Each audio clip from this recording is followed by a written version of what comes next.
Good evening.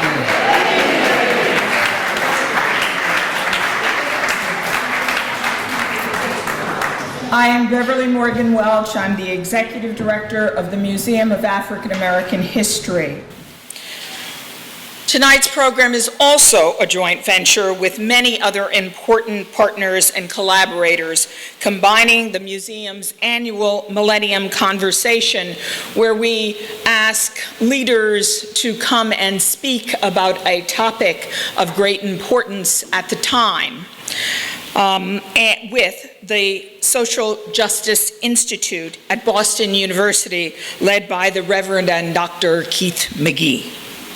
When we realized that two events were scheduled at the same time, we combined them to commemorate the 50th anniversary of the signing of the Voting Rights Act of 1965. I want to thank everyone for their grace, generosity, intelligence, and organizational skills. This has been done quickly, but very well, we hope. We are grateful to each and every one of you who has made this evening possible, especially the Honorable Cheryl Moseley Braun.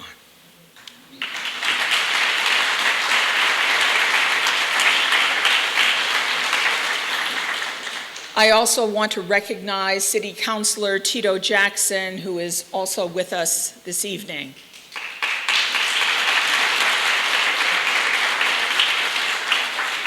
On behalf of all of our partners, I am honored to welcome you to the museum's African Meeting House, built in 1806 by leaders of a much earlier civil rights movement in this nation. This meeting house hosted anti-slavery meetings, a school, and educational societies to improve the intellectual and mental culture of the community. While they daily worked on freedom, they understood that with challenging and great work, it was important to take time to celebrate and commemorate their victories and milestones. In their quest to end slavery, for equal education, for citizenship, and of course, for the vote, they met here. Many great men, women, and children rose here to lead the nation, including Frederick Douglass. 150 years ago, on April 7, 1865, Richmond had fallen during the Civil War, and General Lee had surrendered at the Appomattox Courthouse. Now, Boston wanted to celebrate, and they considered Frederick Douglass one of their sons, and they summoned him to Massachusetts to speak at Faneuil Hall. Black and white abolitionists were determined to talk, but the leaders of the event wanted him to talk about his feelings. He refused to emote. He told them that if they were feeling feelings that they could hardly articulate, what might they imagine his to be, or that of other blacks who were finally seeing an end to slavery and the Civil War? Douglass reluctantly took the podium and talked about the rebellion and slavery and putting down the rebellion. And he reminded the audience, and I quote, that the first soldiers who entered the long beleaguered and long desired city of Richmond on the heels of the retreating rebels were black soldiers. He later said, and I paraphrase, that he was concerned about investing the rebels with the right to vote while divesting the Negro with the right to uphold the flag by his vote. What he wanted was suffrage, the ballot, the vote. When they built the meeting house here atop Beacon Hill in 1806 as a place where American citizenship was purposefully delineated and advanced for all Americans, this Baptist congregation dazed the nation. And over the years, they built a network. And they became freedom fighters and then a movement. Tonight, we are here to celebrate the modern day civil rights movement. It is now my great pleasure to welcome back a former colleague at the museum who so graciously joined forces with us for this evening's program, the Reverend Dr. Keith Magee. Good evening. And thank you, Beverly, and to the Museum of African American History for our opportunity to partner with this Millennium Conversation and Town Hall meeting. To everyone that she's already welcomed into the room, I echo that welcome. I would also like to be very specific in thanking Dr. Christian De La Rosa and the Race and Latino Leadership Institute that's also with us tonight. If you're with the Race and Latino Leadership Institute, why don't you stand really quickly so they can see who you are? They partnered with us as well.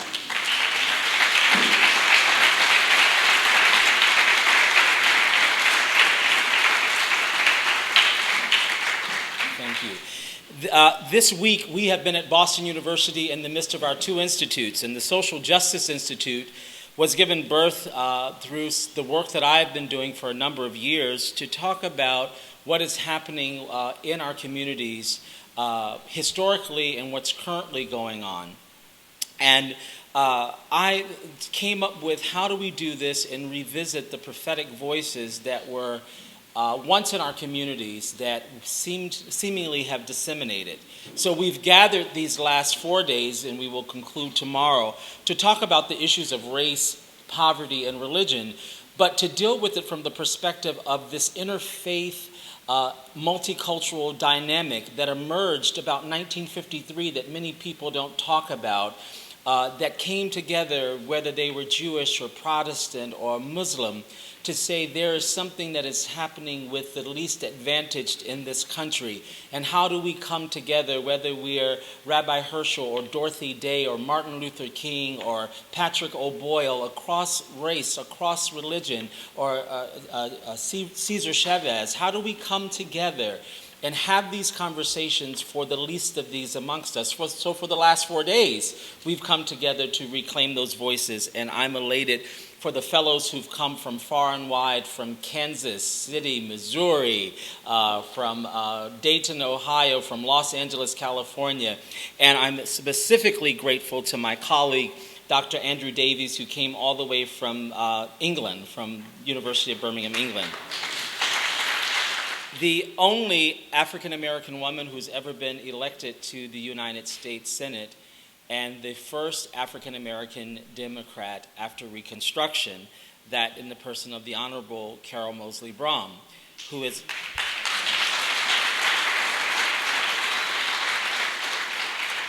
her distinguished career. We would take up the entire night to speak to all of the things that she has done for this country and for the good of all people. One of the things that she shared with me earlier is that while she was in the United States Senate, that she had a bill regarding historic preservation and specifically passed for the Underground Railroad. So she worked very feverishly for us when she was in the United States Senate. And of course, you know, she went on to be ambassador to New Zealand under President Clinton. She currently is leading Good Food Organics, which is a company that she's running out of Chicago, doing phenomenal work. And I'm honored that in a last minute, I called her and she said, "Of course, Keith, I'll come." So we have many things in common, and her fight for equality and for justice for women and children and for the least of these among us, in addition to the fact that she and I share in the great company of being dyslexics, she agreed to come and be with us on tonight. So would you help me welcome to the platform tonight the Honorable Cheryl Moseley Braun.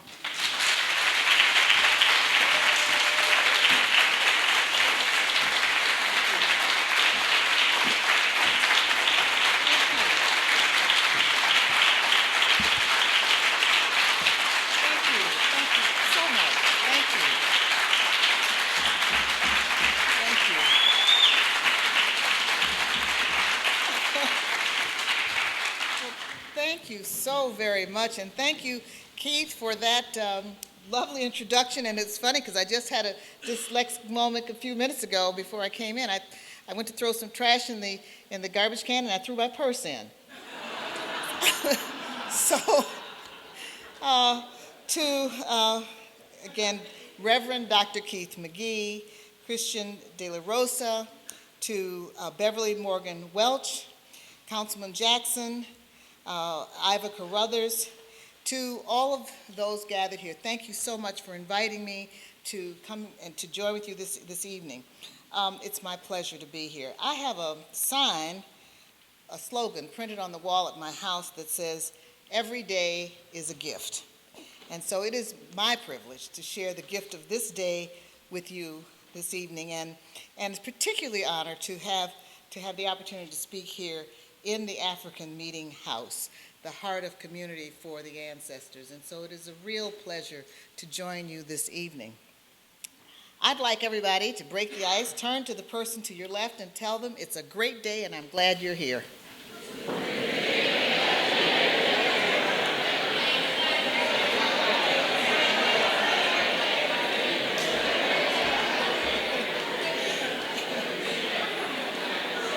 All right.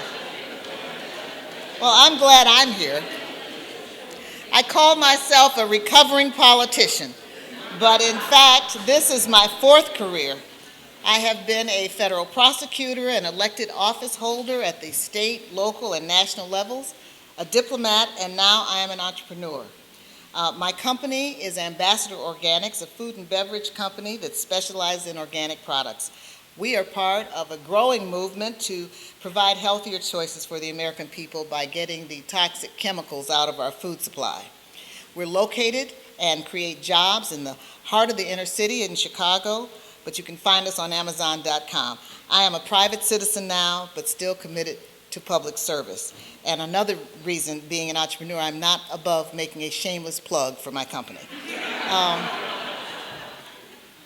I don't feel like a senior citizen, but I have to tell you it must be so because I am of the generation that formed the civil rights movement. I actually met and marched with Dr. Martin Luther King. And I am here today to recollect and bear witness to the remarkable changes that I've seen in our country's social fabric in the space of my lifetime. 50 years ago, the Voting Rights Act was signed into law by President Lyndon Johnson. The leadership of the civil rights movement was prominent among the people witnessing the signing. And so I'm here to talk about that law and why it is as important today as it was then. Some time ago, I attended the opening of a school that had been named after me in a Chicago suburb. And walking down the hall, there were two little boys about 10 years old. One of them turned to the other and said, "Hey, there goes Carol Moseley Braun." And his buddy turned around, looked shocked, and said, "You mean she's not dead yet?"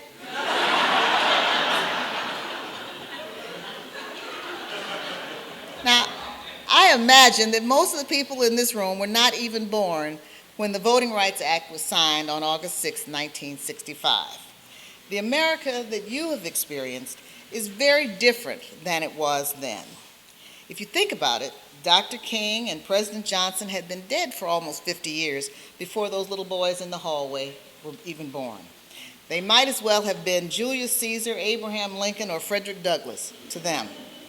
This generation will only know what the civil rights movement meant and why it remains relevant if we tell the stories and tell those stories in ways that relate to a new reality. It is important that we take the time to remember and recall the stories that may be familiar to people of a certain age, but that are foreign to a new generation. The challenge is to share those stories and the lessons of those times in ways that will make them resonate today. I am here tonight to address why the Voting Rights Act must not be allowed to die.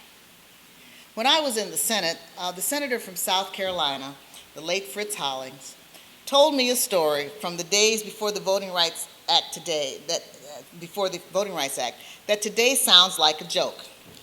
The story is this: a black man walks into a polling place to register to vote. The registrar looks at him and asks, "What you doing here, boy?" "I come to vote, sir," was the answer. The register reached into his desk and pulled out a newspaper written in the Chinese language. "You got to read this before I can let you vote," replied the registrar.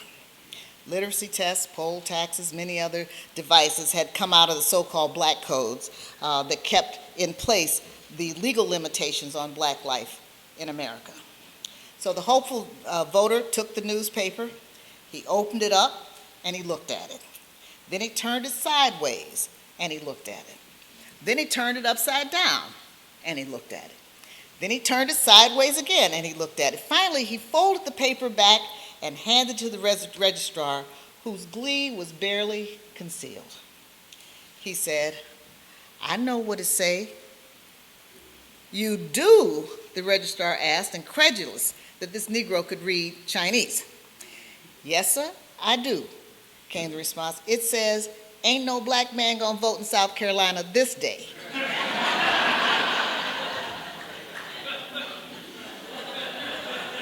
I love that story. I got in trouble for telling that story one time, but even the story puts a humorous spin on a painful reality. In spite of the role of black Americans in building this country, some might say because of it, every effort had been made to maintain the elaborate institutional structures that kept black people from participating in the governance of America. Segregation was both de facto, a social limitation, or de jure, a legal one. The right to vote was a linchpin of both. President Johnson, in signing the Voting Rights Act, took note of that history, and I want to quote him at some length in my remarks tonight. President Johnson said, 3.5 centuries ago, the first Negroes arrived at Jamestown. They did not arrive in brave ships in search of a home for freedom.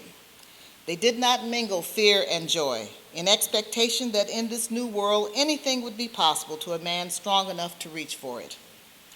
They came in darkness and they came in chains.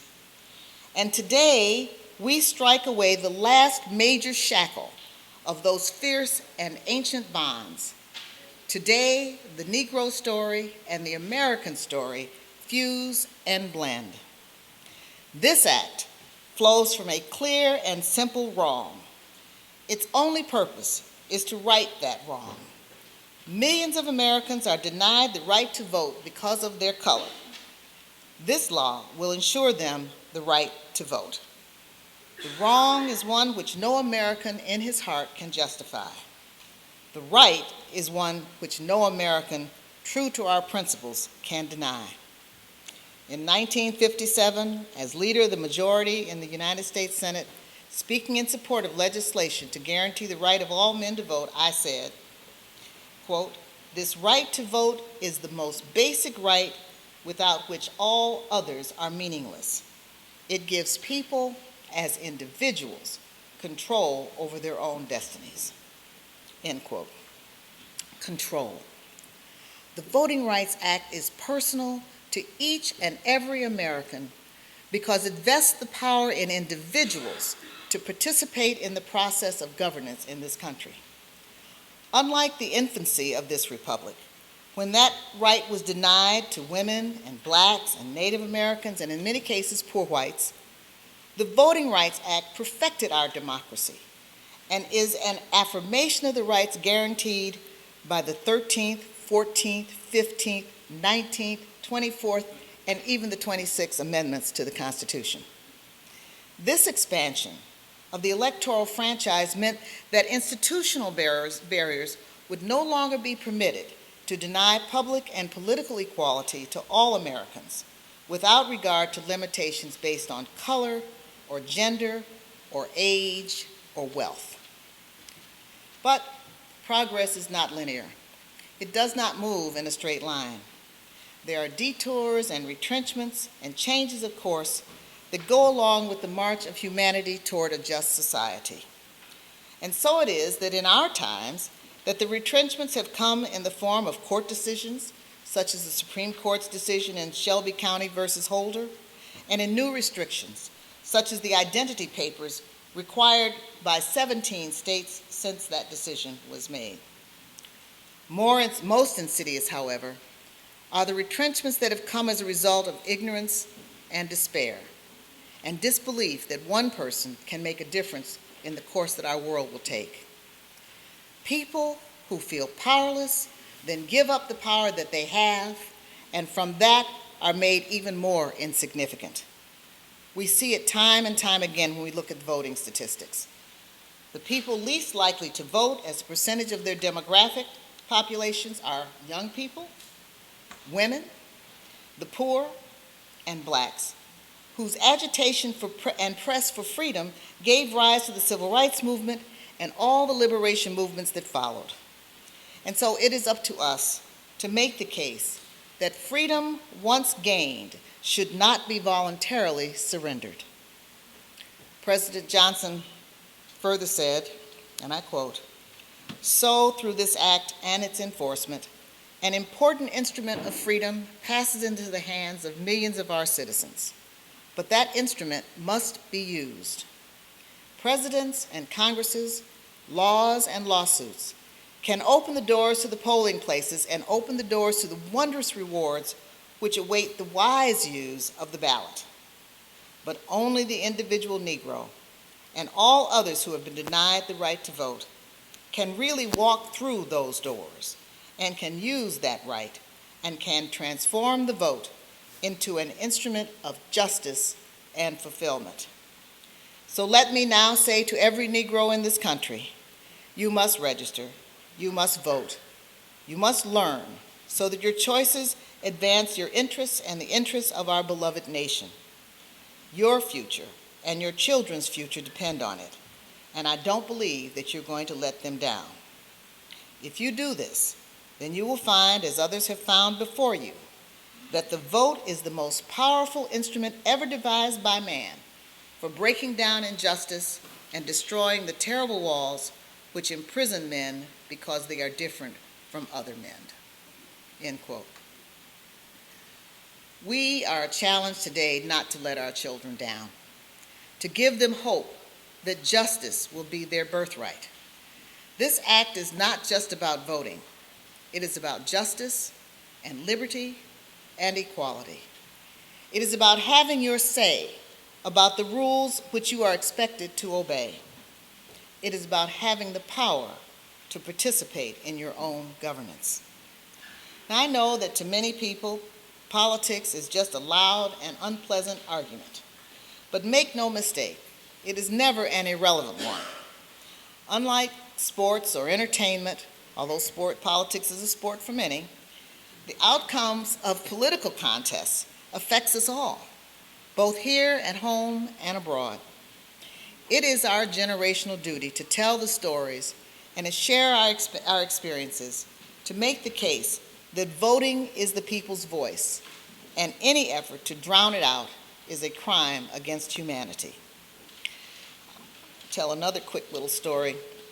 When I first started in the state legislature, there was a story that a guy would like to play poker, and there was one poker game in the neighborhood, and he would go every Friday night to play poker, and when he got there, the people would have the deck stacked, and they'd have the cards marked, and they'd send secret signals, and they'd cheat him and take his money.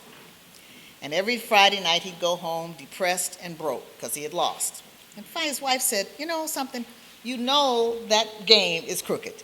You know what's going to happen to you. So why do you even bother to play?" And the guy said, "Well, it's the only game in town." You may not be politically active or consider yourself astute, but you can tell your family to vote and to protect and to fight and to protect the Voting Rights Act.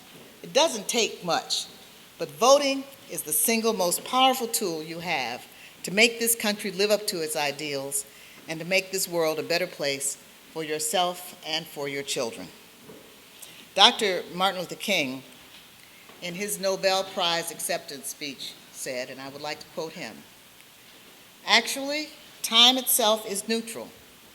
Human progress never rolls in on wheels of inevitability. It comes through the tireless efforts of men willing to be co-workers with God, and without this hard work, time itself becomes an ally of the forces of social stagnation. I refuse to accept the idea that man is mere flotsam and jetsam in the river of life, unable to influence the unfolding events which surround him. I refuse to accept the view that mankind is so tragically bound to the starless midnight of racism and war that the bright daybreak of peace and brotherhood can never become a reality. I have the audacity to believe that peoples everywhere can have 3 meals a day for their bodies, education and culture for their minds, and dignity, equality, and freedom for their spirits." End quote. This is an eternal struggle. The liberation of the human spirit from the bonds of the physical is the driving force behind all the movements for civil rights or gender equity or LGBT rights or disability rights or human rights. How each generation will interpret and translate this issue of human liberation will depend on the context of their time and the extent to which we have succeeded or failed to communicate the essential values motivating our efforts. And so my message today is simple. Neither the passage of time or the changing of the guard change the age-old question, on what side of the moral equation are you? It is not enough to simply think of yourself as a good person. What matters is what you do. We speak of diversity today, but a generation ago it was spoken of as integration, and the generation before that it was called the Golden Rule. It is still our personal duty to weigh in on one side or the other. And that is why your being here tonight is so important.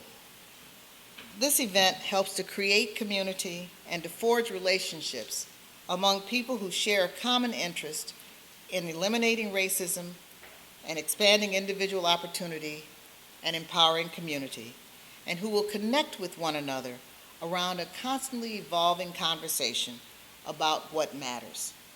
And it is in the mystery of those connections that the future will emerge. You make a difference, whatever role you choose. Even doing nothing to contribute is a choice, because you create the future with that in action. The human dynamic that binds our fortunes one to the other is shaped by every step you take to show the world a better way. You may be the one to help forge the slender hinge on which history will turn in the direction of economic and environmental and social and cultural progress. No matter where you are on the political spectrum, whether you call yourself a conservative, a centrist, a liberal, a progressive, a socialist, or even a Luddite, our country needs people like you who understand that only by reaching outside yourself to shape our world will hope become reality and intentions become actual.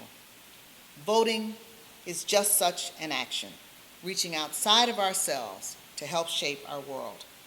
And that is why doing what you can to shape the conversation about protecting the Voting Rights Act is so important.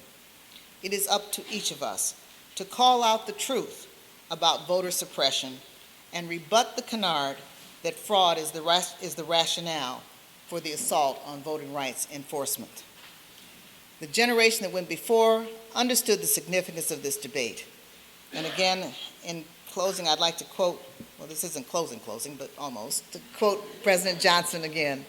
And he said, "It is nothing less than granting every American Negro his freedom to enter the mainstream of American life, not the conformity that blurs enriching differences of culture and tradition, but rather the opportunity that gives each a chance to choose. For centuries of oppression and hatred have already taken their painful toll. It can be seen throughout our land in men without skills and children without fathers, in families that are imprisoned in slums and in poverty. For it is not just enough to give men rights. They must be able to use those rights in the personal pursuit of happiness. The wounds and weaknesses, the outward walls and the inward scars which diminish achievement are the work of American society. The central fact of American civilization, one that's so hard for others to understand, is that freedom and justice and the dignity of man are not just words to us. We believe in them. Under all the growth and the tumult and abundance, we believe. And so, as long as some among us are oppressed, and we are part of that oppression, it must blunt our faith and sap the strength of our high purpose. Thus, this is a victory for the freedom of the American Negro, but is also a victory for the freedom of the American nation. And every family across this great, entire, searching land will live stronger in liberty, will live a more splendid in expectation, and will be prouder to be American because of the act that you have passed and that I will sign today. After 250 years, much of which was spent building this country, African Americans today hold less of its real wealth than any single group of subsequent immigrants. As a black underclass grows, as evidenced by a burgeoning prison population and tragic inner-city violence, it borders on the irresponsible for us not to consider whether Americans' unfinished business remains a personal as well as a societal and governmental challenge for all of us. When we experience a national fever, such as the rash of murders of black people around the country, we are reminded that without voting rights, there would be no peaceful way to meet that phenomenon and no hope to cure the retrenchment that it represents. The vision of deep integration of all of our people, economic and social and cultural, without regard to race or gender or sexuality or physicality, that is the unfinished business of America, and that is the challenge to this generation. The good news is that choices individuals can make impact the volume of the conversation in favor of progress and create a climate of opinion that we all have a duty to build a community that will be better than the one that we inherited. It falls to each of us to protect what the civil rights generation bequeathed to all of us. By your actions, you will engage a process that will help shape the world and create someone's reality. Your voices will help define the climate of opinion about what matters, and that climate of opinion will create consequences, if not for you personally, then for someone else, and if not today, then someday.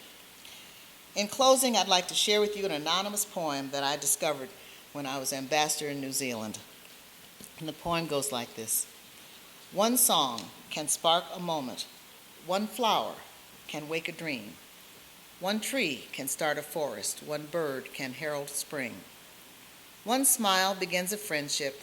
One hand clasp lifts a soul. One star can guide a ship. One thought can frame a goal. One vote can change a nation. One sunbeam lights a room. One candle wipes out darkness. One laugh will conquer gloom. One step must start each journey. One word must start each prayer. One hope will raise our spirits. One touch can show you care. One voice can speak with wisdom. One heart can know what's true. One life can make a difference. One person just like you. Thank you very much for your attention this evening. Thank you.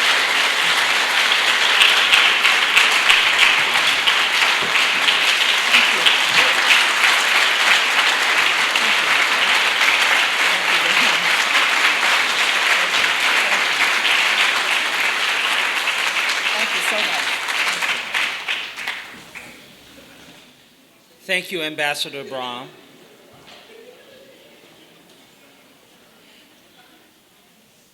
I also should mention to you all that we are being live streamed right now on theroot.com, and I'd like to thank theroot.com for their partnership with us on this evening. Next, we have someone who should probably skin me alive. In the person of Dr.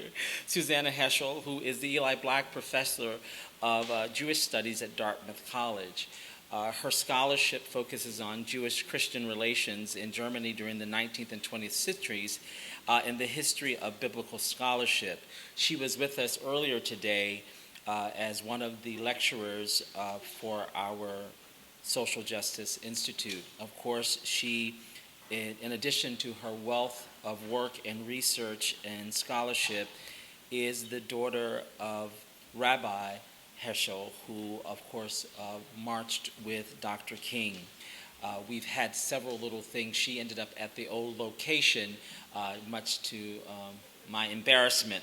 but I am grateful for friendship and for people who know forgiveness. Would you help me welcome Professor Heschel?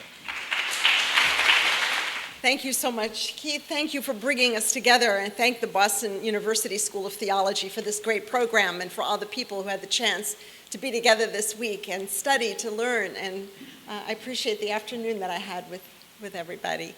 I'm happy to be here, and I just wanted to say a few words, perhaps words of reminiscence, because my father, as Keith mentioned, was a rabbi, Rabbi Abraham Joshua Heschel.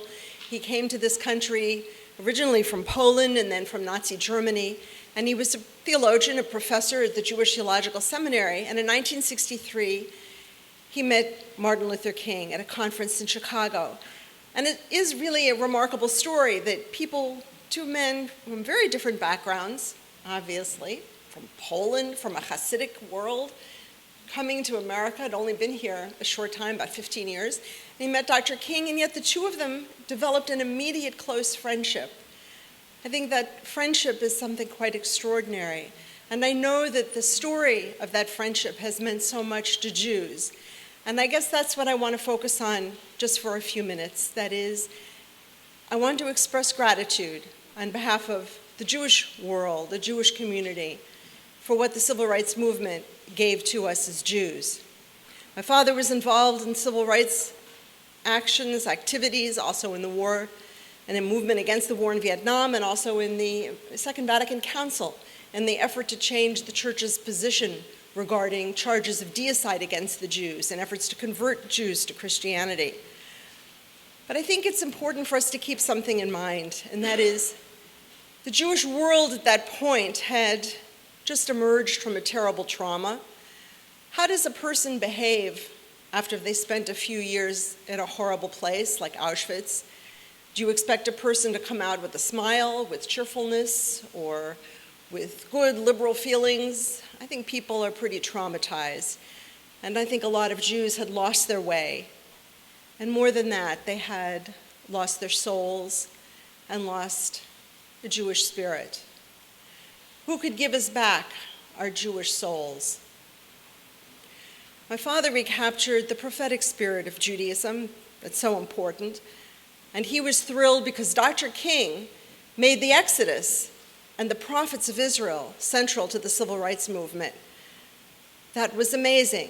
It could have been Jesus and Paul, the New Testament, but no, Dr. King opened that movement to Jews. And this was amazing because my father had been in Nazi Germany, where Christian theologians threw the Old Testament out of the Bible. They said, it's a Jewish book, and it has no place in the Christian Bible in Nazi Germany.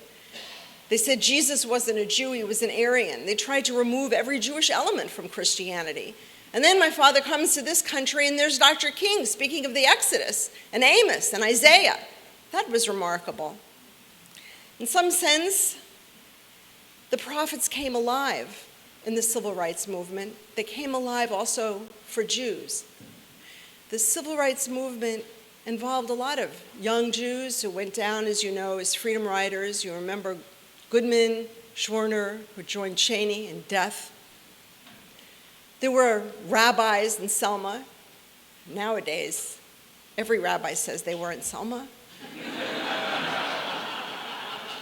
But it's good that they want to have been there. Their spirit.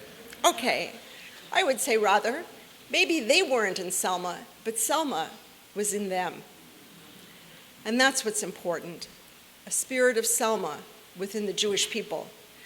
Because I believe that even as the Jews feel that we gave the civil rights movement, a lot of our young people, a lot of our rabbis, our support, the Exodus, the prophets, civil rights movement gave us back our Judaism, gave us back our souls.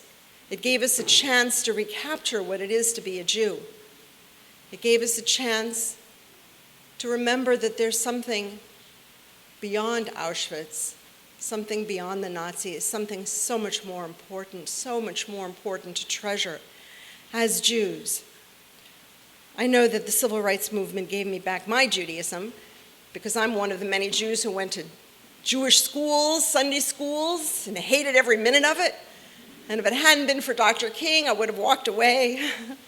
But when I heard him speak, And when I had the privilege to meet him a few times briefly as a child, I thought, my God, the Bible, it's extraordinary. He gave me back my Bible. And so I would say there's a way in which there's an inner civil rights movement for the Jews. It liberated us from ourselves, from the selves we had become, from being stuck in a post-Auschwitz mentality. Not all Jews have reached that point yet, but we've preserved it for them, and they will eventually join us because the prophets teach us that evil is never the climax of history. So they marched in Selma for voting rights, and we've seen in the last years those rights gradually being taken away. I'm glad for the recent court decision about Texas, but my God, that should not have been necessary in the first place, of course. What does it mean to vote? It means to express a voice. And there's fear of that voice, because a voice, a mouth, is the portal of the mind. To speak, to vote, is to say, I'm here, and this is what I think. So let's hope very much that we can remember those days, continue to be inspired by them, and move forward with the spirit of what the civil rights movement gave to us. I thank so much all those who made that movement possible. I thank them for making me a Jew, giving me back my Judaism, making me fall in love with the Bible. And I thank them also for reminding us that we have to let America become America. Thank you.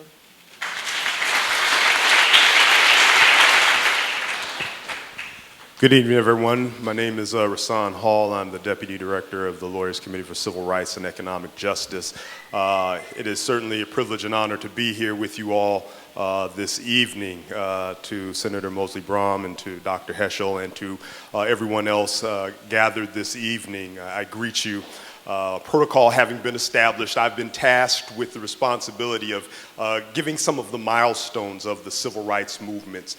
And there's really no accurate or appropriate way to capture the breadth and the depth of a movement that transformed the nation and breathed life into what this country's constitution says it is supposed to be. And there's really no way to capture or mention all of the names that go nameless, that fought and bled and died and struggled for these rights to be taken into full consideration. Names like Bob Moses, names like Amelia Boynton, names like Medgar Evers, and so many other countless names. But what I'd like to do is try to talk about, with the time that I have, some of the critical or important events that contextualize what was happening leading up to the enactment or the signing of the Voting Rights Act of 1964. And so even after the passage of the 13th and 14th Amendments outlawing slavery and granting equal citizenship,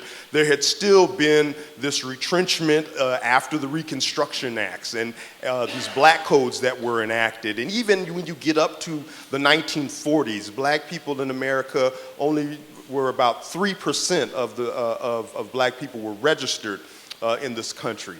And so you skip forward to 1954, and there's this historic decision, Brown versus the Board of Education, that determines that separate but equal is inherently unequal, and schools and other facilities are required to desegregate.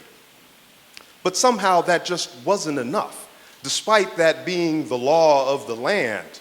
And so people in the South, particularly in Mississippi and in Alabama, are trying to live into that new decree of the law of the land.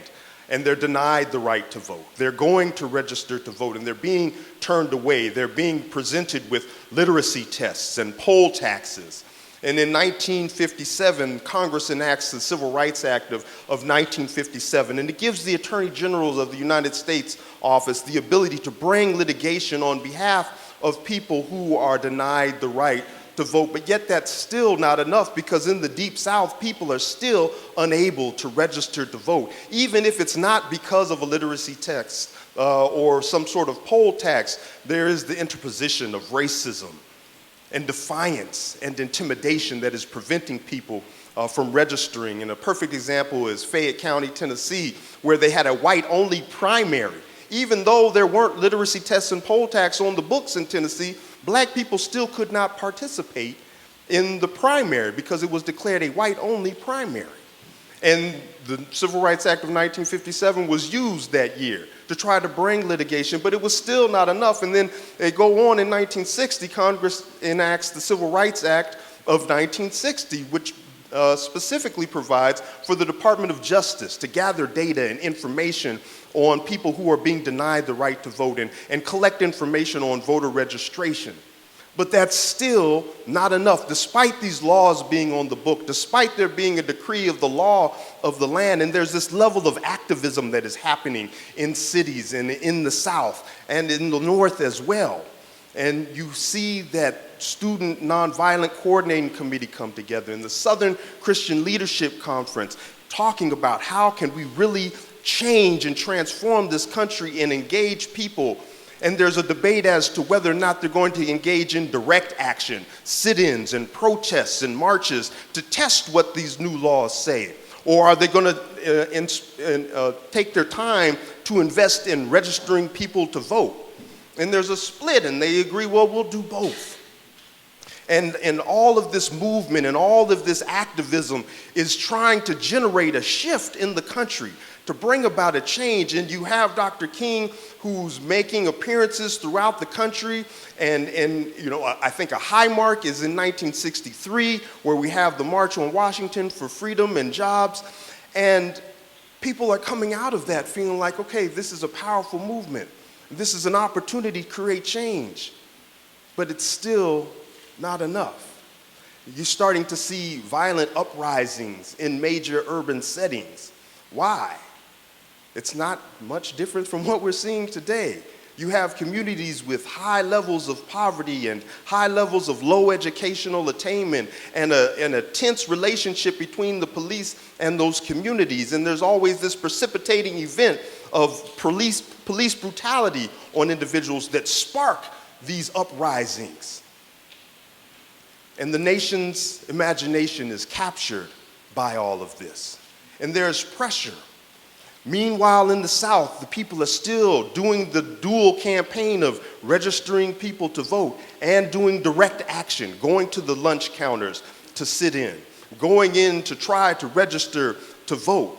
And it's around this time that James Bevel and his wife, Diane Nash Bevel, developed this Selma strategy. They figure, what place can we go that's really going to capture national attention because of our activism in this place, by trying to get people to register to vote?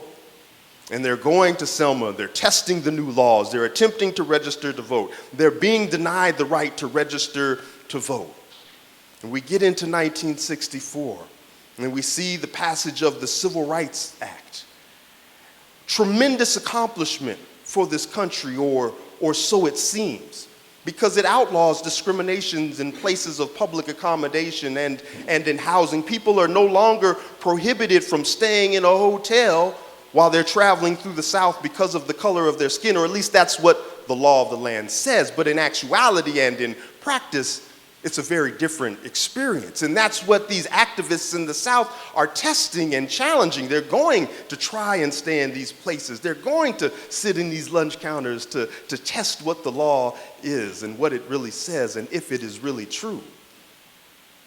And as a little throwaway line in the 64 Civil Rights Act, there's some voter protections, but it doesn't do away with literacy tests, and it doesn't do away with poll tax. The very things that are prohibiting black people in the South from being able to register to vote, the Civil Rights Act doesn't even begin to address.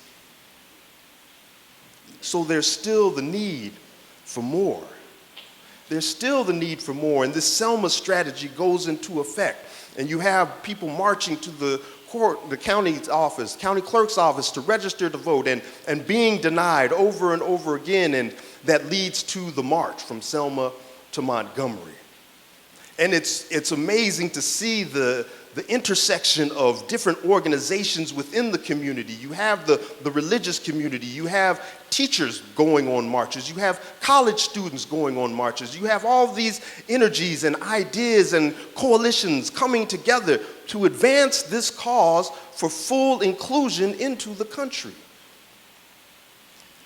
And on a cold Sunday in March, you have 100 marchers at the foot of the Edmund Pettus Bridge about to begin this journey up to Montgomery to say that we are full citizens and we demand the right to vote.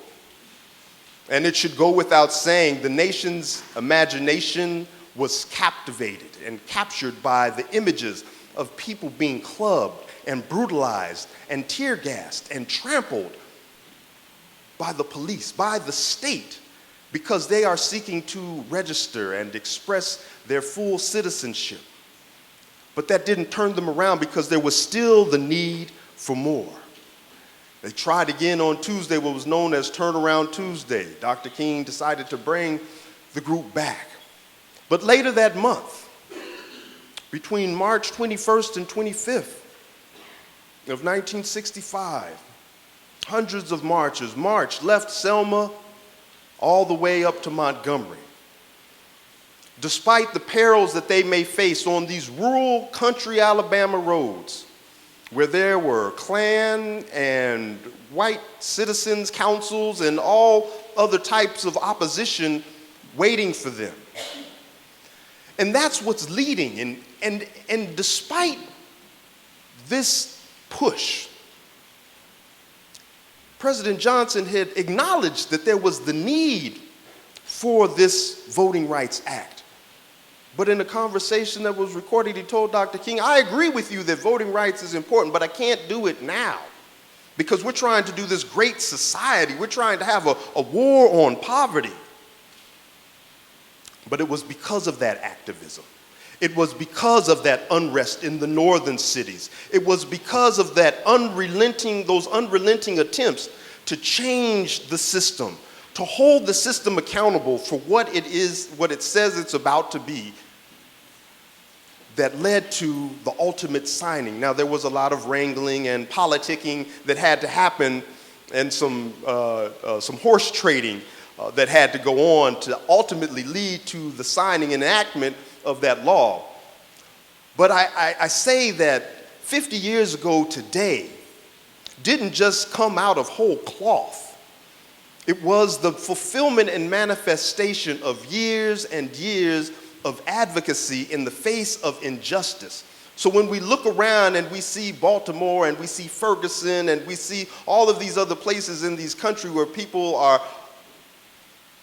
in unrest, we should look to today, 50 years ago, to know what the outcome can be. Thank you.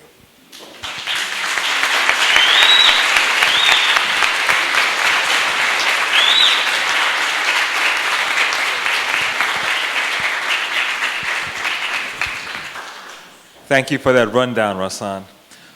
Particularly helpful to some of the young people who aren't of a certain age to have remembered those things.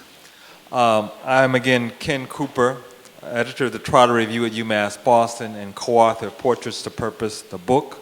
I'll be your moderator. And Senator, unlike in the body in Congress you sat in, we're going to exercise a 3-minute rule for our panelists. It's a little bit like the House, which I covered. And our first member of our panel will be Cheryl Crawford of MassVOTE.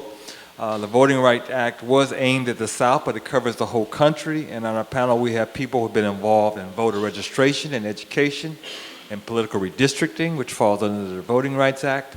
So I give you Cheryl Crawford.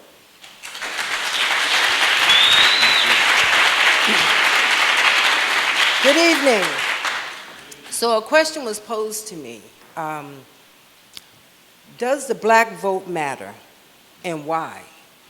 And I say absolutely, And it's because we are the undervalued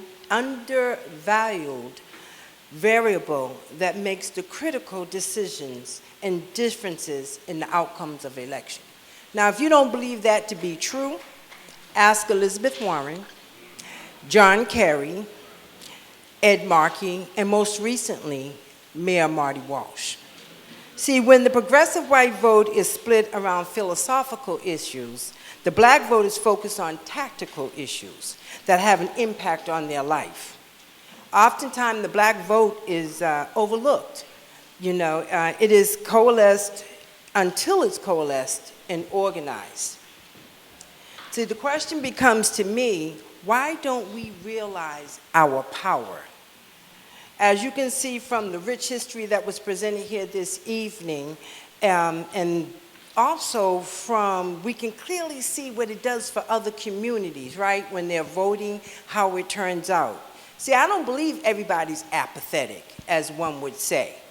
I believe there's some people that are intimidated by the process, and on the local level, it's critical because the critical mass never ever gets to see the benefits of voting. People are discouraged because the follow through on the black community, we never really get to realize it. Oftentimes, very little recognition is given to the community for their efforts. For example, in 2000, over 93% of the black vote went to Gore and Lieberman. Yet when the Congressional Black Caucus wanted to challenge the illegal actions of the courts in giving away the election, they could not get one senator to stand with them, not even the two that received their votes. So because we never get to realize it, many people say our vote does not count. One has to ask themselves, how many lives would have been saved? How many homes would have been saved? How much better would our economy have been if the 17,000 disenfranchised voters had an opportunity to vote?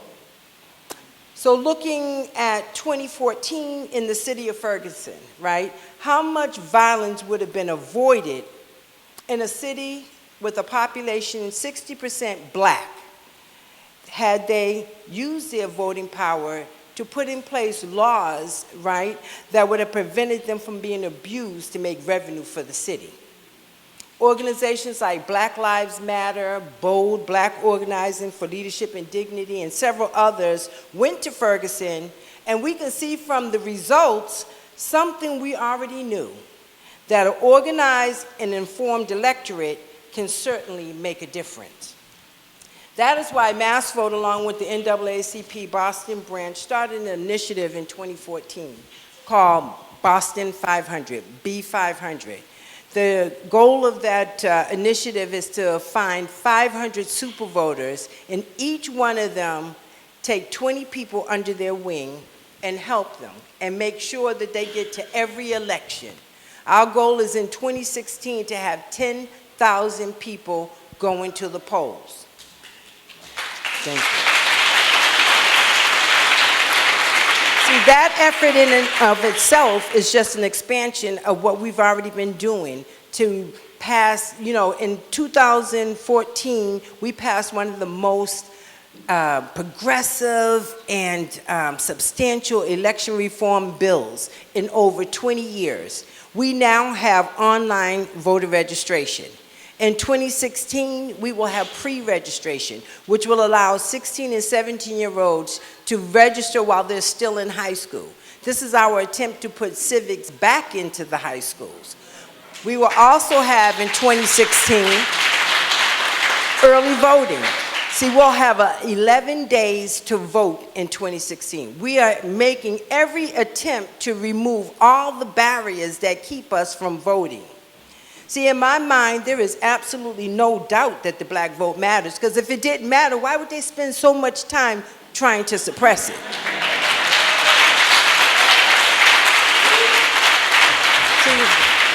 Right? An organized, collective black vote is the only way to assure progressive changes. We need to demonstrate that Black lives matter. So my question to you, each and every one of you, what are you doing to move this process along? Thank you.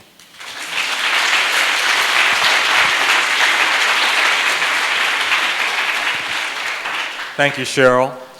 We're going in alphabetical order here, so next up at the plate is Michael Curry of the Boston branch of the NAACP.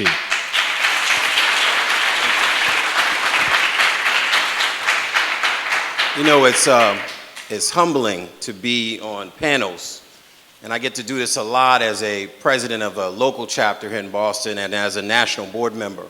But I can tell you it's an interesting thing to be on a panel with this particular group because they can give you the perspective on all sides of the challenge we have with the Voting Rights Act. So I think the piece that I'll probably share today in my 3 minutes has to do with the work that's happening locally and the work that's happening nationally to repair the Voting Rights Act. Rahsaan's talk reminded me of something, and it's an old phrase that I think is probably beyond black communities and it's in other communities, but I know black elders always tell us, to whom much is given, much is expected. And when you hear that history that Rahsaan walked us through, it can't help but to make you feel an obligation to do the work today. And what I thought about in those few minutes of listening to Rahsaan was the other Dickens title of it's the best of times and this is the worst of times. We have black leadership in for-profit and in government sector and in places we've never had them. We have opportunities that we've never had. We have record numbers of black and brown people voting across the country, 2006 and 8 and 12, and the work that Avi did at one point, and Rahsaan and Cheryl to make sure the vote turned out, the NAACP, turning out thousands of voters across the country. But then we come to this unique and critical point in history where I always say the truth catches up to history, where now we're starting to have a serious conversation around health disparities and the forced poverty in communities of color and mass incarceration and voter suppression and police misconduct. I mean, I always talk about that black activist that stood outside of Lenox Street housing projects when I was a kid and talked about all this stuff. And even black folks would walk by and dismiss him or her as if, oh, you know, they're just militant. And now, some 30, 40 years later, that's a common conversation for us to understand the impact that race and racism played in communities across this country. So here we are with the issue of voting rights and this effort around voter suppression. I had the privilege 2 years ago of being voted to the national board of the NAACP. Younger person on the board, and for those people like Ambassador Braun and others who work with the NAACP, I'm one of the younger members of the national board, so it's relative. And I sit around that table with many of the civil rights legends that I've read about and studied, and I've had an opportunity to meet them and talk to them. I sat next to Julian Bond for hours and just had him tell me stories about his work in the Student Nonviolent Committee and his work in the NAACP. So what he did say to me, and I sort of bring to this conversation, is the obligation we have. The obligation of a lot of black and brown people and others who walk the streets and don't understand the burden, the obligation we have to finish their work. So the challenge with the Voting Rights Act is we have legislation pending in Congress right now that we need you to support. And part of the challenge is there was language proposed to fix the Voting Rights Act that wasn't strong enough language.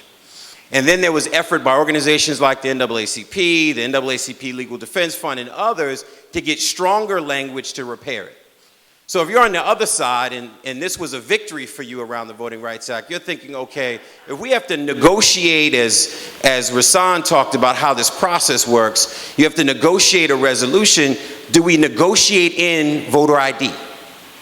Right? Because that's what the other side really wants, is they want the voter ID included in whatever the compromise bill is. So what it says for us who do advocacy, who do policy work, is we have an obligation to show up.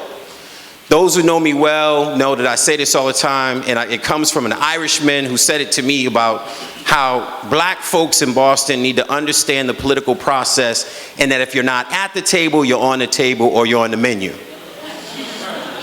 And that resonated with me because that's in every area. And too often we're not at the table, and too often we're on the table or on the menu. So the reality is, when you look at the Supreme Court's decision in Shelby County versus Holder, I want you to read it. First of all, do not take anyone else's opinion on what it says. Read it for yourself. you have to read Chief Justice Roberts' opinion on why they decided to gut the Voting Rights Act.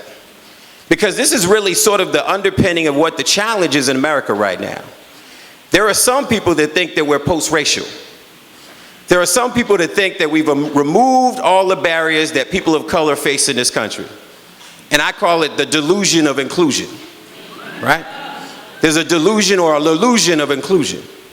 And then you got to read the dissent that talks about the need to have the protections because all of the things we fought to defend against are happening still in this country right now. There is, and if you did not think this is just for those who are not politically astute about this stuff, I'm going to tell you something.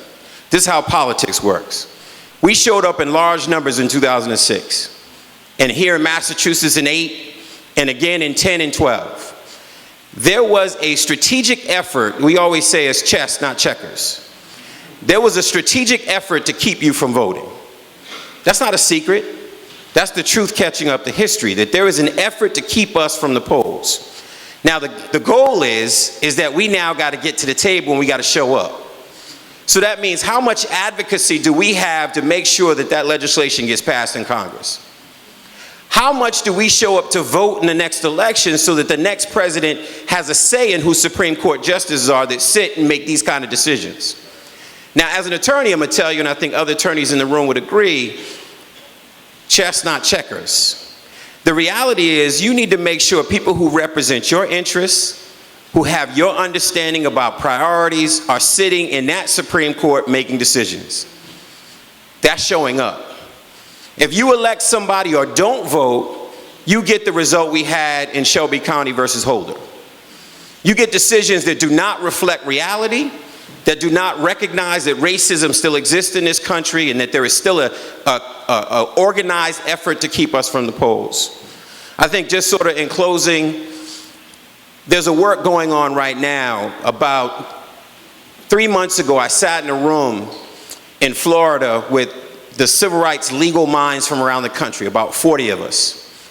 And we're sitting in the room coming up with a strategy. What are our principles around protecting the Voting Rights Act? Do we want to sort of get back to where we were in terms of the strength of the Voting Rights Act, or quite frankly, it wasn't strong enough? So we had to decide whether our advocacy should be to get even more than what was in the Voting Rights Act before the Supreme Court's decision. Then we had to decide on how we would try to build the public passion to get this done. Because quite frankly, most of us are asleep. And I'm going to say it real. Most of us are asleep. We're not paying attention to it.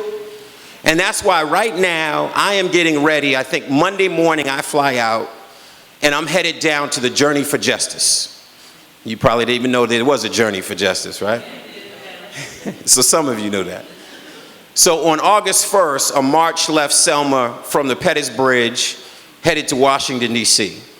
That march, I think, is somewhere headed towards Atlanta right now. I'll be flying out, and there are hundreds, if not thousands, of people who will join that march and be headed to D.C. for around September 15th. So we're talking a long march. And the purpose of that march is to show up in D.C. at Congress and demand the fixing of the Voting Rights Act. The purpose is to show up in Congress and demand justice for all these black and brown men we're seeing killed across the country. The purpose is to actually be at the table and show up and demand body cameras and special prosecutors and civilian review, right?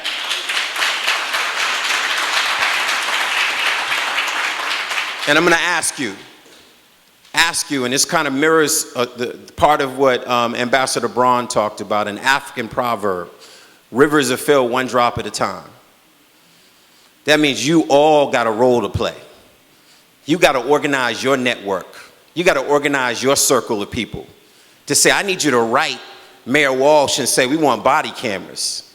I need you to write down to our elected officials, both in the Senate and the House, and say, I need you to make repairing the Voting Rights Act a top priority. I know you're a friend. I know you're a friend of civil rights. But we need you to make repairing the Voting Rights Act a priority. Because unfortunately, the way it works in Congress is your priorities get bumped. And they don't elevate the priorities unless you call. unless they know that they may not have your vote unless they do the right thing, even your friends. So I ask you today to sort of repeat what Cheryl said. We need your work.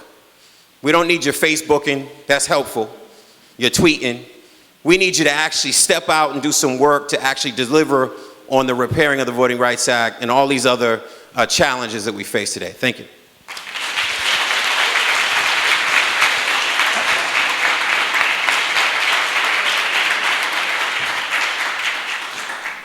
Thank you, Michael, for the update on what's happening in Congress, or not happening just yet. Next up is Avi Green from the Massachusetts Ballot Law Commission. Hey, Avi.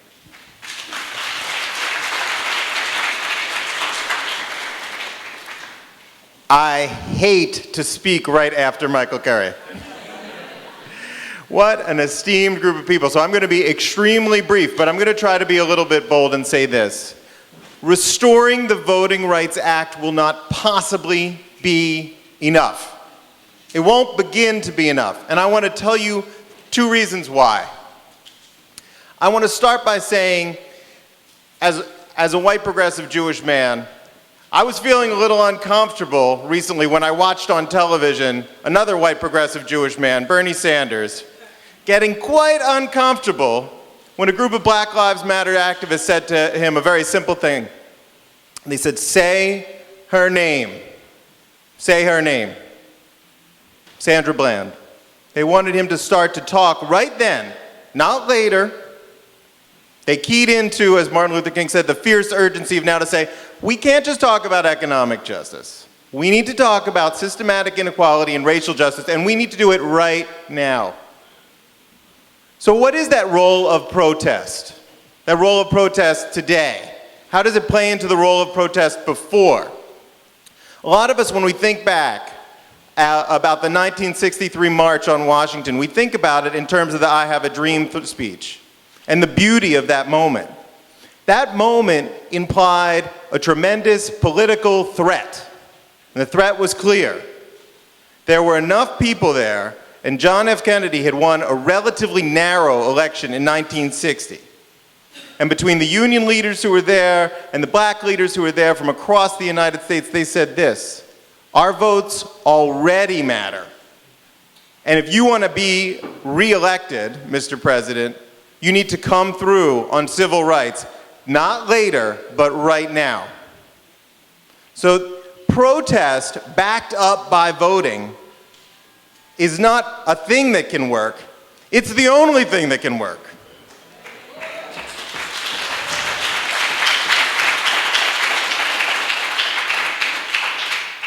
But that said, if all that we succeed in doing is getting back the right to vote as it was protected by the Voting Rights Act, it will not be enough, and I'm going to tell you exactly why.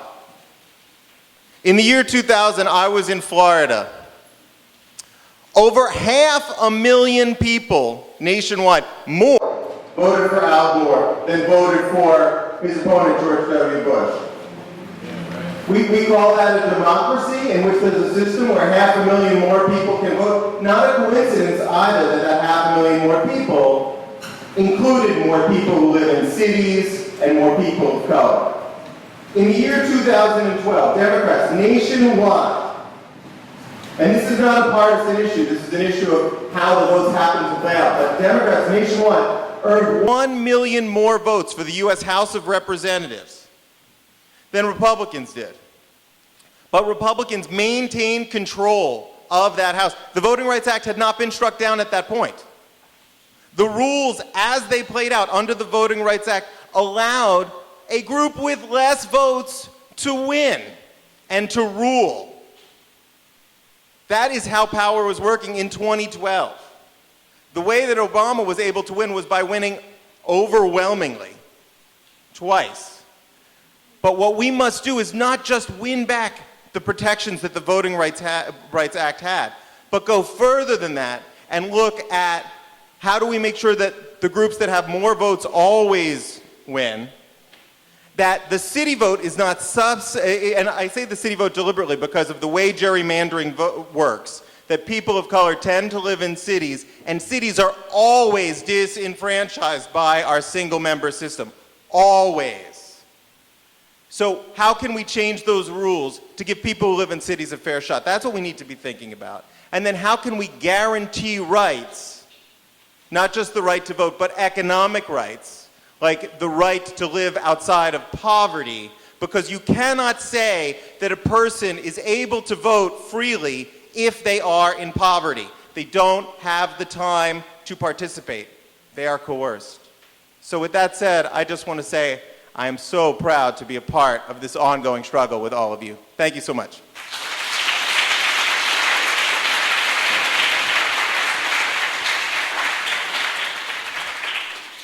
Avi, your mention of the presidential election result in 2000 reminded me of an experience I had as a journalist. In 2008, I had the interesting experience of being a foreign correspondent in my own country.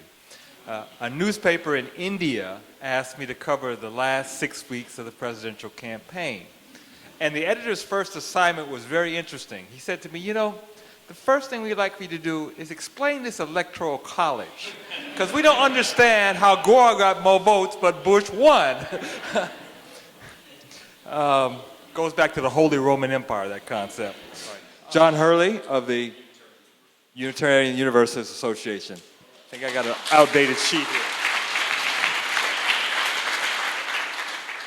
Thank you. I think the confusion is probably because when you look at my esteemed co-panelists here, they represent groups like MassVOTE, the NAACP, so you might look at the program and say, Unitarian Universalist Association? Why? So let me say why I think Professor Keith Magee invited me here tonight. 50 years ago, during what is now called the Selma campaign, 3 people were killed. The first was Jimmy Lee Jackson, a young black man in Marion, Alabama, who was shot to death in cold blood by an Alabama state trooper for nothing more than marching for the right to vote. It was Jimmy Lee Jackson's death which precipitated the Selma March to Montgomery. The second person killed during the Selma campaign was the Reverend James Reeb, a Unitarian minister from Boston. He answered Dr. King's call to clergy after Bloody Sunday, and he went down to Selma. He and 2 of his ministerial friends were leaving a diner in downtown Selma, and they were attacked by a white mob. He was beaten over the head with a club. He died 2 days later in the hospital. President Lyndon Johnson referred to James Reeb's murder when he was talking about the Voting Rights Act. Let's be clear, though. It took the death of a white minister to get the attention of the politicians.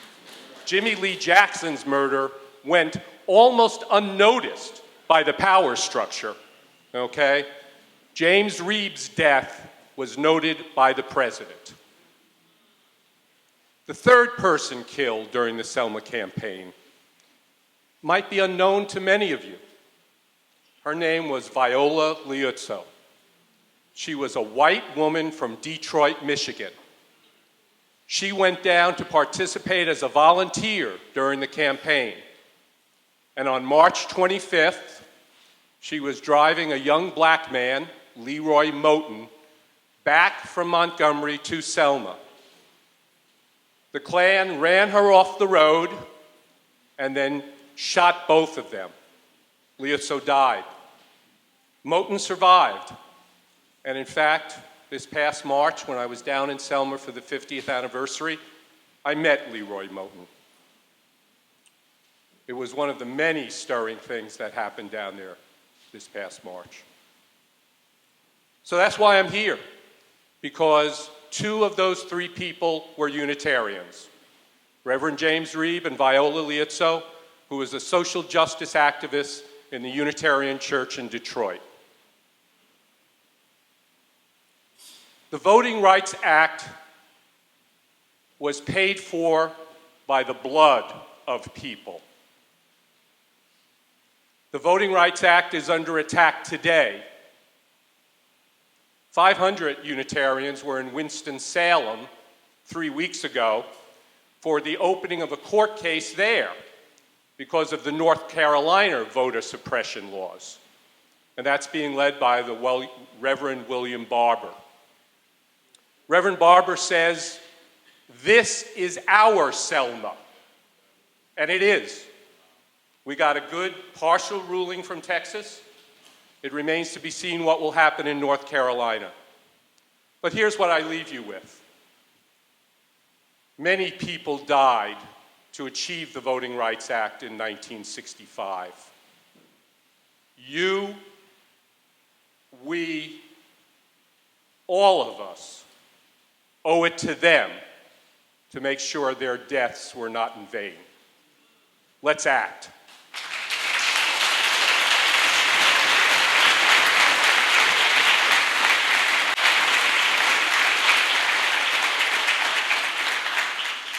And finally, rounding out the alphabetical order, we have Kevin Peterson from the New Democracy Coalition. After Kevin's 3 minutes, we're going to read questions we've gathered from the floor.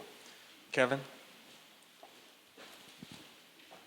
Ken, I think the order of speakers was less designed around alphabetical order than height.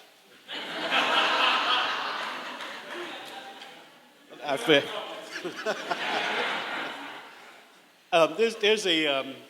there's some wisdom, there's an adage that goes that after everything has been spoken or said, shut up.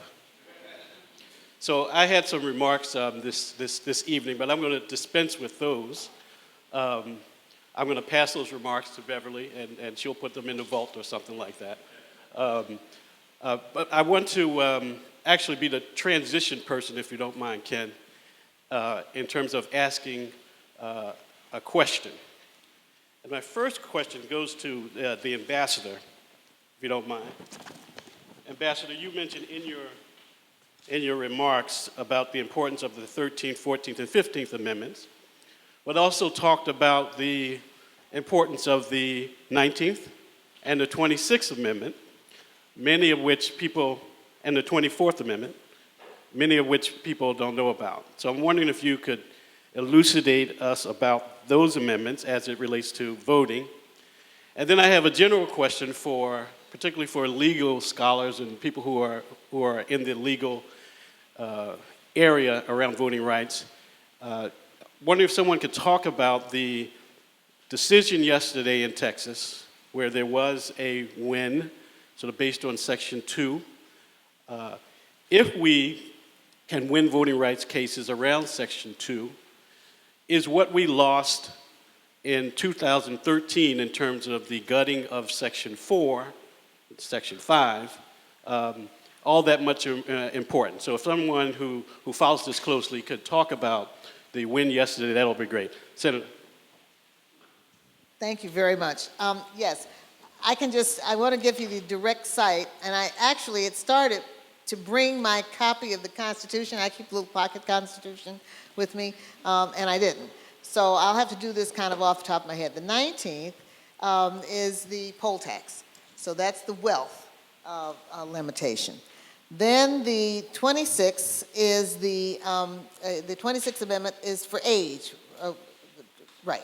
No, wait, I got this backwards. Young people, the age is the 26th. Women is the 19th Amendment, of course, and the poll tax for poor people is the 24th. There's obviously the 13th, 14th, and 15th Amendments all have to do with those are the slavery amendments. So that's how that worked out. So just check your little pocket Constitution. We've been slowly expanding the franchise over time and hope that this doesn't become a retrenchment. I'm going to make a quick point to your second point about the Texas decision. And, Texas is just a start, and I'm delighted that a court of appeals is now saying that this whole trying to stop fraud is just a canard, because it is. The argument has been made that people are lying to vote, and therefore requiring two kinds of identification. Often identification that is more onerous than would be required to what? by house. Right, exactly. I mean, two pieces of, quote, government-approved identification, including a passport or your gun registration, of course. I mean, important stuff like that. But if you don't own a gun and you don't travel internationally, then it is a restriction that I hope the courts will continue to move in that direction. I think the point that was made, and I don't know, I think you made it about the next Supreme Court. That is what's so important, because with all the appointments that are yet to be made, if we wind up with another Roberts or worse court, we can just, get ready to get on a leaky slave ship.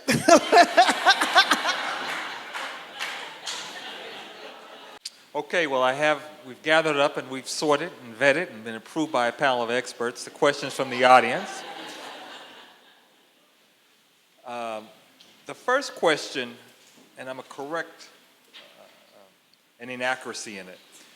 The first question is, statistically, voting demographics show that a majority of the voting population is still white men. A plurality perhaps, but more than half the voters are not white men. And the question part of the question is, what do you think is hindering people of color from voting now? Cheryl, you want to take that one? What's hindering them from voting? I think they don't understand the process. They don't understand how powerful their voice is, especially if we do it collectively. I mean, we keep going at this in different ways and trying grassroots organizing and different things of that nature. But I think it's going to have to be like each one teach one. We're going to have to just take people. For instance, I take relatives in my family that, that don't vote, which I don't understand, but, and bring them along, help them to understand the roles of government. I'm going to give a shameless plug here. On August 18th at Hibernian Hall, we will be doing a forum around how city government works. I don't think people understand what the roles are of the people under the hood, and other places as well. But education is going to be a critical piece of that. So I want to add a sort of sad and statistical reason why African Americans vote in somewhat lesser numbers, but I want to start with an impressive fact. In 2012, African Americans voted at a higher rate than white Americans. And the highest group of people, the group of people who were most likely to vote in the United States, were black women. Most likely African American men would have been pretty close behind them, with the exception of mass incarceration and its ugly stepbrother, which is felon disenfranchisement.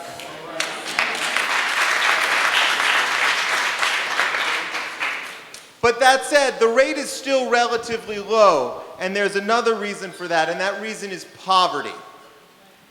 Money is a really good predictor of who does political things in this world. Who gives money? Who makes donations? Who runs for office? Who has the time to participate? Who has lobbyists working for them? And at the lowest level, being wealthy people are more likely to vote.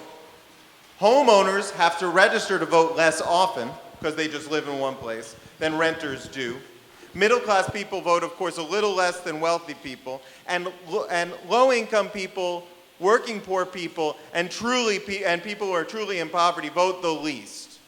And because, of course, of the disproportionate impact of poverty, that's a substantial reason why African Americans vote at lower numbers despite incredible mobilization efforts. And if you want to look for more evidence of the power of poverty in disenfranchising voters, look at the Latino community, where there's a lot of poverty, and it's a community that's younger in the United States on average, and has less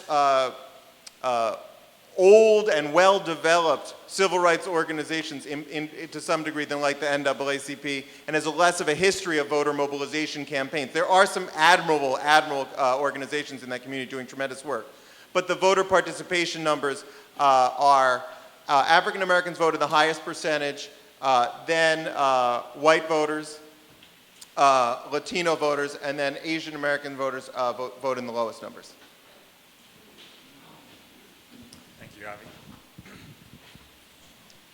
This next question is for Senator Ambassador Moseley Braun. Her Honor, Mrs. Braun said that we are in a modern civil rights movement, seeing the 60s brought to us here. What will it take to move on in this new movement?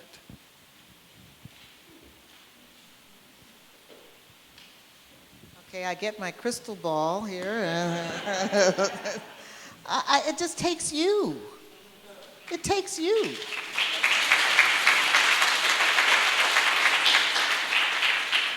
You know, I think you're absolutely right. People don't realize how much power they have. They don't. And, you know, you get sold, politics is this big, nasty, horrible argument, the newspapers and people screaming at each other and Fox and all the rest of it. There's a lot of distractions, and a lot of it's entertainment. But quite frankly, a lot of those distractions and a lot of that entertainment is precisely to keep you numb to the fact that your interests are being trampled on. And as I said in the talk, people, poor people particularly, and you're right, poverty is the single closest indicator of voting behavior. So poor people, the people who need it the most, feel the most disenfranchised, feel like they are the least powerful. But frankly, if you just took the numbers and marched them to the polls, they could change their own condition and the condition of their community and the condition that they're leaving for their children. And so that is the challenge, to envision first the kind of world you want to live. What do you want this country to be? I mean, we can be some kind of post-apocalyptic Mad Men, whatever. I mean, we could, not Mad Max was the way, you know, we could be that, right? We can be Mad Max, or we can have a different kind of future that builds on the successes of the past, that shares educational opportunity. It makes me crazy when I talk to young people about the amount of student loan debt you guys have. I went to law school. I finished law school at the University of Chicago. I'm taking more than my 3 minutes. I'm sorry, but I get on, you know, I haven't been in politics for a while. So you just gave me back. I've been doing organics, okay? I was a different conversation altogether. But no, I got out of the law school at the University of Chicago, I owed $5,000. I paid it back the first year I had a job. End of story. Okay? My son's girlfriend has got $100,000 worth of student loan debt. Now, how is it that students step back and say that's okay? How do you do that? It's not okay. And the only way you can change it is to begin to insist that your interests get represented, to insist that your concerns are heard, and to use the voice that you have, which is your vote.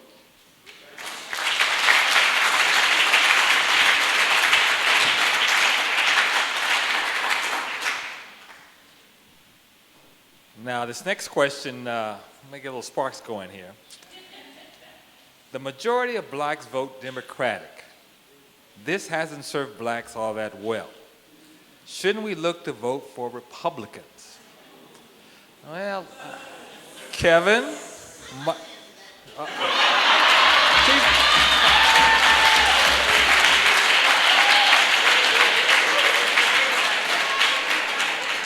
serious. I'd like to answer. I'm the only I was the first black Democrat elected to the United States Senate, if you can imagine. And the answer to that is we should vote for people who represent us. Republican, Democrat, socialist, whatever they call themselves. And I'm a Democrat, and I'm proud to say that. But you can't be locked in one conversation when there's a dialogue going on. You've got to be able to at least, Republicans ought to be held accountable in the same way that Democrats should be held accountable. But the issue is holding people accountable. And the labels should not matter as much as what they do. All conversation in the world should not matter to you as much as what is the record, what have they done for you, and are they accountable for the vote that you gave.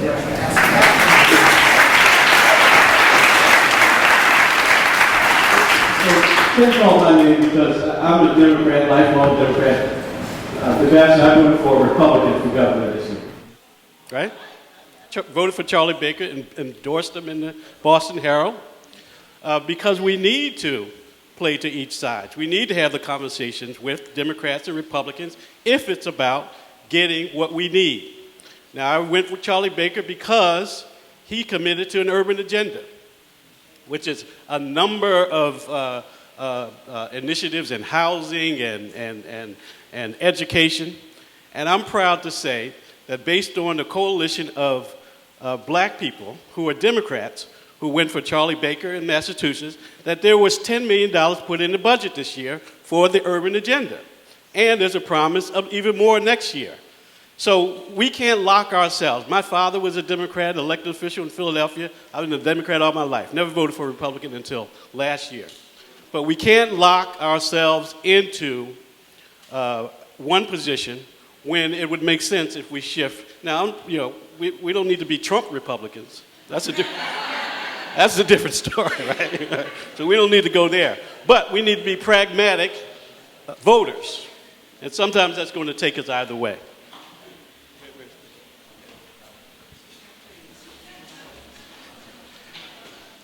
So, I did not vote for Charlie Baker.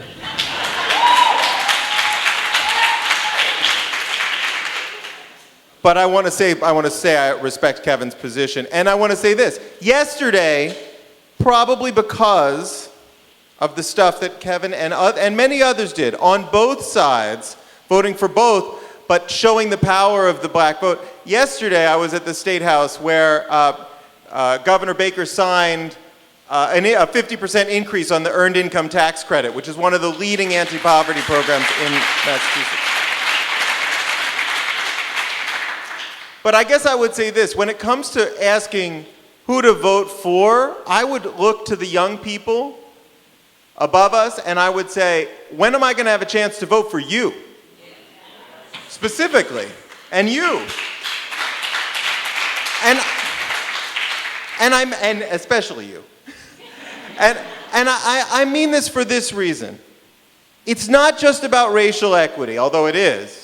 It's also about gender equity. The speed of progress is too slow. At the rate at which we are crawling towards having equal numbers of women in the US Congress, for example, at the current rate, we will get to 50-50 in the year 2167. And that means I will be dead and probably my daughter and her daughter too. And that is unacceptable.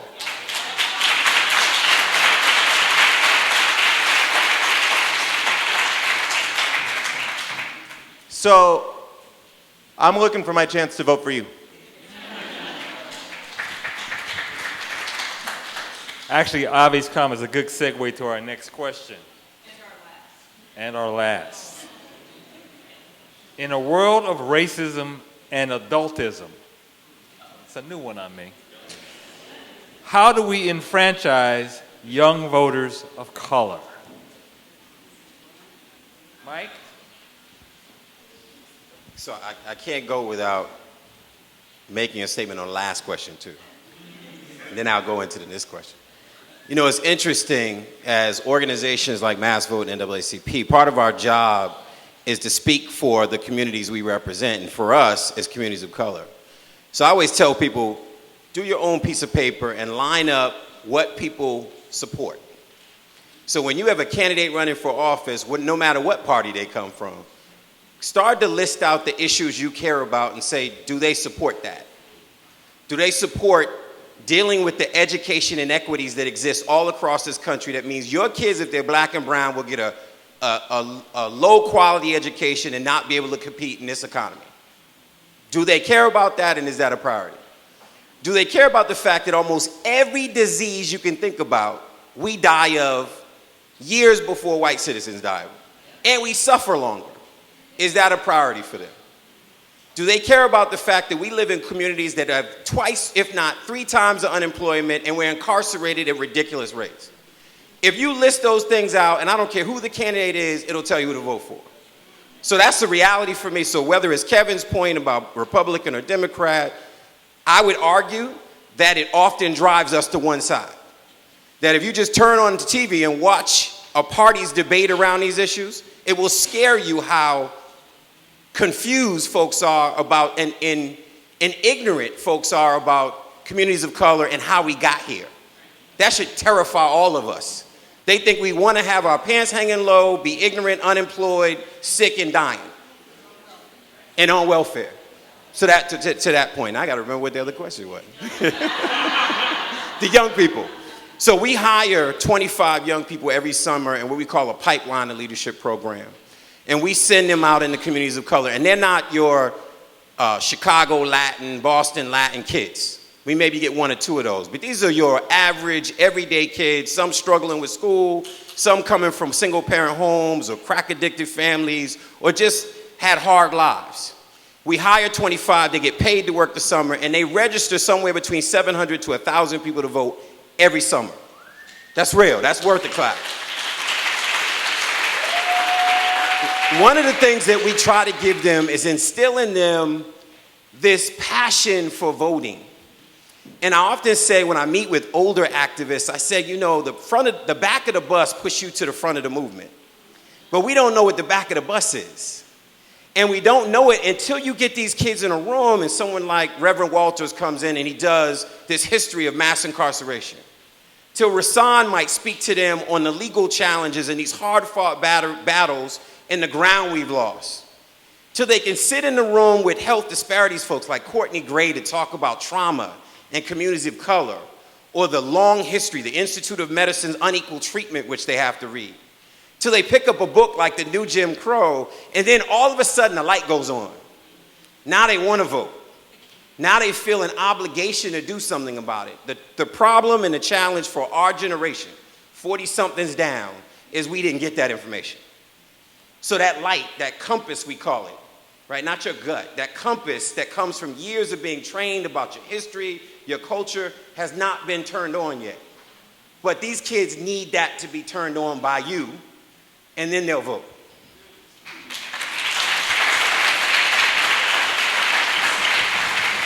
Let's thank everyone that responded. Thank you so much.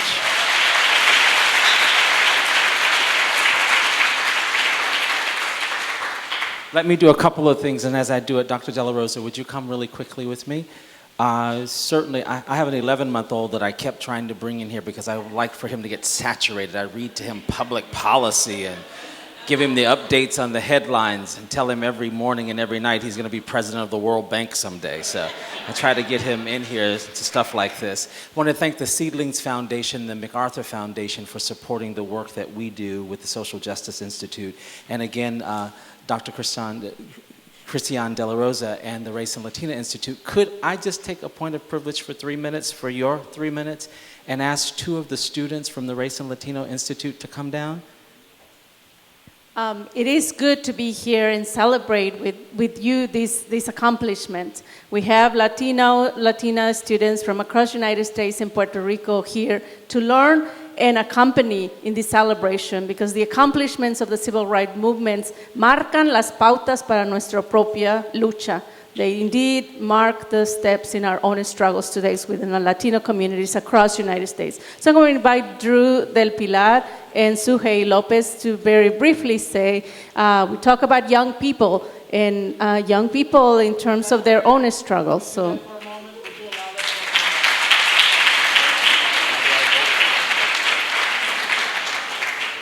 I wanted to go first because Drew's an awesome speaker. I can't follow him. Well, first of all, good afternoon, everybody. My name is Suhey Lopez. I come from North Carolina, Durham, North Carolina. Go Bulls. So I've been giving the talk to talk about what voting means to me and my views on it. But I'll be brief because I know everybody is a little anxious to go. So I'm sure all of you have heard the phrase, the government is for the people and by the people. Let me say that again. The government is for the people and by the people. Then I asked myself, which people?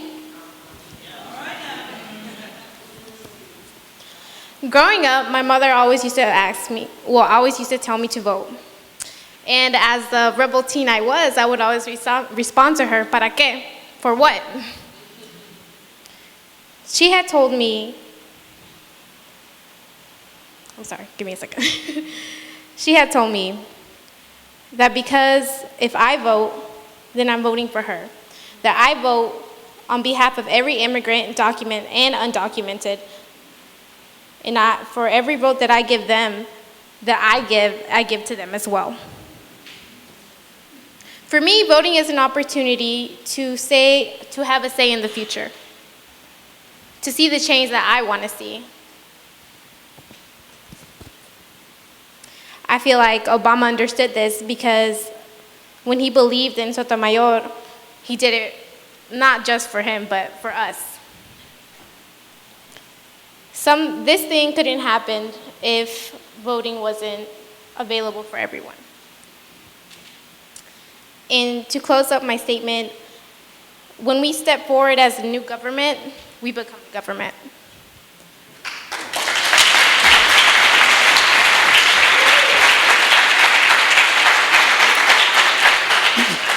I had the privilege as a United States citizen to go on a contextual education learning project in Arizona, Pima County, Tucson. And so we were able to visit a courthouse there where 6% of re-entrants are scuttled through a process called Operation Streamline. And basically what Operation Streamline is they take about 6% of re-entrants and they march them 10 at a time in front of a judge, where this judge reads them a predetermined script telling them that they're guilty, having them admit that they're guilty, giving them their sentence, and then telling them that upon the completion of their sentence that they will go back to their home country, well, not even their home country, they'll go back. And so the judge would come at these 10 people who were shackled, hands and foot, like the rapists and killers that Donald Trump would have you believe all of us are. And so they stood there in front, and he would say, you broke the law, and they would say, what is your plea? And the translator would translate them, and they would say, culpable, culpable, culpable, culpable, guilty, guilty, guilty, guilty, until they ran into this one man who did not understand what was happening. And so there was a negotiation between the judge and this man, and after about 5 minutes, they sent him to the back. His translator with his attorney negotiated, and he came back and forth and back and forth and back and forth, and it became more and more apparent that he did not understand what was happening. Maybe he spoke an indigenous dialect in any of the countries, either in any of the places in Mexico or the countries below. And so finally, he was the last man who was standing there, and this negotiation was so excruciating because we knew he could not understand. And eventually he uttered the words culpable. Now when he said that, he basically gave away his right to ever claim political asylum. Now he walked away, and I never saw him again, and I thought, that could be me. That's why we vote.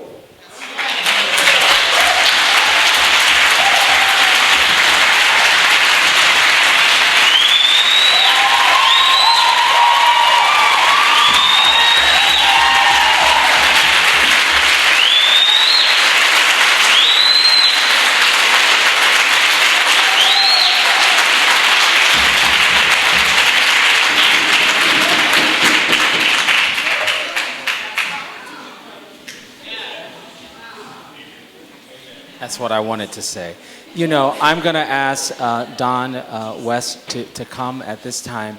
But the thing that I want to leave with you is, as we talk about the Voting Rights Act, as we talk about social justice, as we talk about issues of race and poverty and sexuality and all the things that our institute talked about this year, we have to remember to be inclusive beyond just how we see ourselves as a reflection in the mirror, and to remember that the movement was not black people doing something for black people. It was all people coming together because they realized that there was an inequality. And so it's all lives matter, whether they're black or white or Latino, all lives matter. And when we come together with that collective reality, understanding not only our history but our current state, and coming together as a cohesive force across race, religion, ethnicity, we can truly have another movement in America. Thank you all.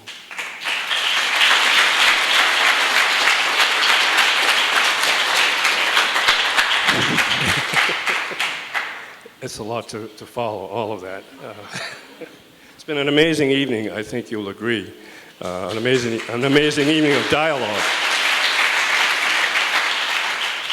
And dialogue for me is a freedom of the mind. And when a mind is free, it can then address all of the social issues that we were talking about tonight. I had the opportunity in 1997, right here in this African Meeting House, to organize an exhibit called Portraits of Purpose, A Tribute to Leadership. Now, you've experienced leadership tonight, right across this front row here. These are people who are on the cutting edge of issues and who are bringing them and talking about them to so many people and to articulate them for understanding for all levels. So when I thought about this exhibit to have here, I'd been a photographer in Boston for about 17 years. And I'd been covering as a news photographer many events, people, and situations that had to do with social justice. And so I thought, let's recognize all those people, because you know, you don't see them in the same room at the same time. And there's a lot of power in those individuals because of the energy that they bring to the field of dreams. So I chose about 25 at the time from my archives, and we had an exhibit here in the gallery downstairs, which is not there now. Things have changed a bit. We had a forum up here, which in this space right here, so this is déjà vu for me, because those many years ago, we did the same thing here. So it goes on, and the exhibit has moved on through the years and has now evolved into a book. And the beautiful thing about having a book of all of these individuals is it's a takeaway. You know, you come to this forum tonight and you're impressed and you hear all of these views and information, which is wonderful, and it inspires you. But put them all in a book and you can bring it home and put it on the table and refer to it as a piece of history and as a piece of information on a regular basis. I think that's a great value. And that's why we were so happy to be able to create this book. Now, in creating such a book, you need to have someone to also write beautiful words about these people, insightful words. Mr. Ken Cooper here is my colleague and co-author on this book. And so between the two of us, give him a hand. So between the two of us, we really, I think as Derek Jackson said in the liner notes on the back, we were the two perfect people to bring this information to the community. Because of your experience as a writer, which he has, you don't know, he's got a vast amount of experience, this guy. Aside from all that Pulitzer business. And I've had a little bit of experience of taking pictures. So coming together, we have powerful pictures and we have powerful essay. So now you can have an opportunity to keep that somewhere. Now, one of the things for the young people is that it's an inspiration to put these people together like that so that you can see how they addressed these issues that we're all talking about tonight. They came from all different backgrounds, from politicians to community activists to artists to photographers to so many different social activists and so forth. They all were people just like us. And I've heard so many themes running through tonight about how we can all do it. It's all up to us.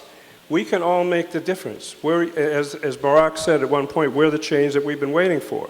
And so here we are. So we do have that book available tonight. and the hook is over here, but such a lovely hook. So I thank you, and yes.